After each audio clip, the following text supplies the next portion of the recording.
Over thinking એક એવી વસ્તુ છે ને કે જે આપણે ભવિષ્યમાં આવનારા જે ભગવાન થકી જે કરેલા જે પ્લાનિંગ છે ને તેની અંદર આપણે ક્વેશ્ચન ઉઠાવીએ છીએ. આજે ઘણી ખરી વસ્તુ આપણે જોઈએ તો ફ્યુચરની અંદર શું થશે, ફ્યુચરમાં આમ થશે, ફ્યુચરમાં આ રીતે થશે. બટ કોઈ પણ વ્યક્તિ છે ને પ્રેઝન્ટ મુમેન્ટને કોઈ વાત કરવા જ તૈયાર નથી. આજે પ્રેઝન્ટ મુમેન્ટ છે ને એ જ ભગવાનની બહુ મોટી સૌથી દેન છે. કારણ કે તમે પાસ્ટ જુઓ ને તો પાસ્ટ એ તમારા મગજની અંદર એઝ અ મેમરી રૂપે જ રહે છે.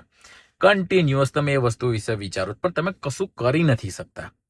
અને જે આવનારું ફ્યુચર છે એને તમે આજના ટાઈમે ઓવર થિંકિંગ કરીને તમે બગાડો છો. હાલાકી આવનારું ફ્યુચર એ તમારા આજના ઉપર ડિપેન્ડ છે કે આજે તમે કાર્ય શું કરશો, કે તમે કઈ વસ્તુની અંદર આગળ વધશો.